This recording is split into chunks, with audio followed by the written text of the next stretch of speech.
Hey, good morning.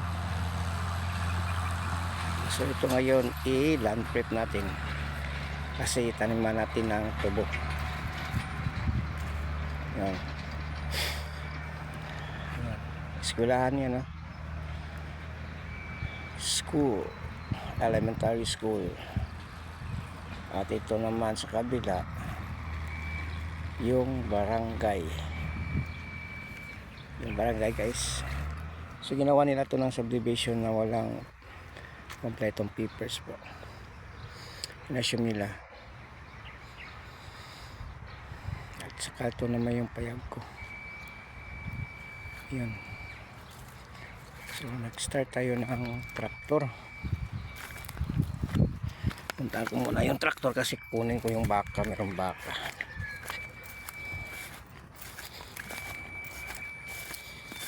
Sagasaka ng baka.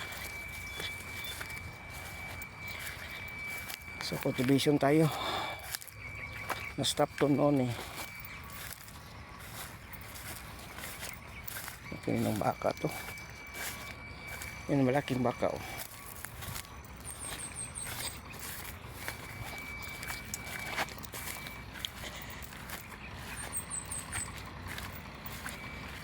Sino talagang may-ari nito ah. Laki oh. Brahman.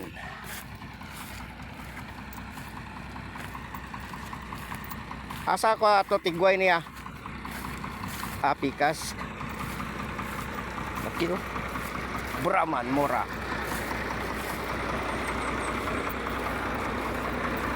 So yan yung ipadapin.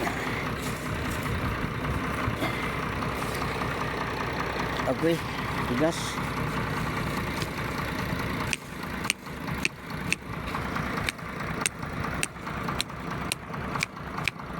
Yan. Okay. Libot ba? 100. Okay oh. Kagyan niya. Sino nang may-ari ng baka? Labas akong guyoro na ito, boss. Halika, sunod rin.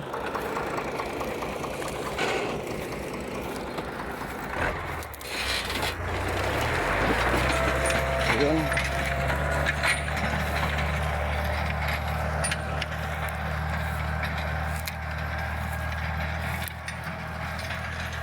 Laki nga oh.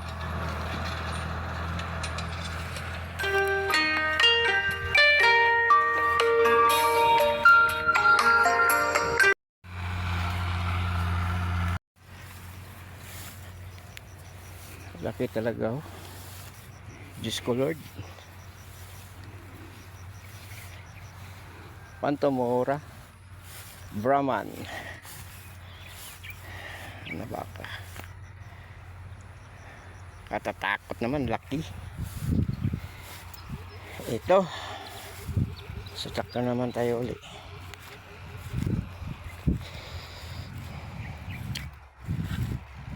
Yung school na yun, oh, wala naman silang papel. At ito naman sa kabila, ginawa ng subdivision na walang papel. At saka yung ano, yung barangay council, nag-apply sila. Ayun, yung sinapawan nila yung lot number, pero ang original na may-ari ito si Ruel Yuruwa talaga, yung aming gulo. So ang banta nila ano,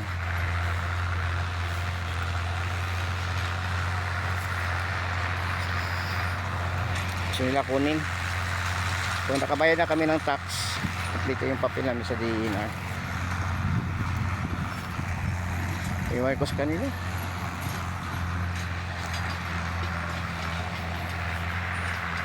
So taniman natin ng tubo kasi noon hinarangan ako noon, pero ngayon walang haharang sa akin. Imo to baka boss? Nagihigot ako sa kilid. Tignan ko yun. Ha?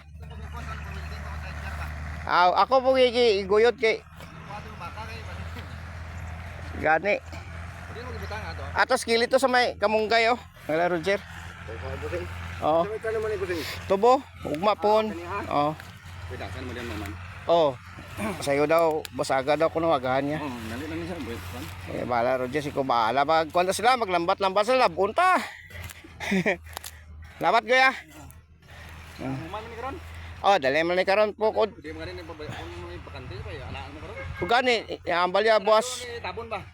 Rado lang. Boss kuno daw. Di mo tabonon tagi salang kaplak ano. Oh. Boss na kuno niya konon. So yung may-ari. Hirap no. Meron bang kaso na abandonment of land? Hindi naman to kasi nabandon yung lulo namin dahil nung buhay pa yung lulo hindi siya makaposisyon kasi mayroon ng nagpa-farm. Kaya puro matapang noong panahon. Ngayon asikaso namin yung papers, binigyan kami ng papers. So ito na. So yan guys, nag-preparation tayo. Ganda ng land. First namin tinanim dito yung corn. Failure talaga yung corn kasi tag-init. Then yung next yung kasaba. Oh, medyo failure din kasi mura yung bentahan sa plantation nun, sa planta. O ngayon try namin yung sugarcane para makabawi para matapakan yung gastos namin sa tax. Malaki kasi yung tax how many years eh. So yung payag ko kawawa naman oh, walang nakatira doon. Binibisita ko lang, marami ng damo. Yung mga tanim ko na mga ng jackfruit, mango, guava, guyabano, atis, avocado, mga saging lo, tsaka mga niyog. Yung iba namatay.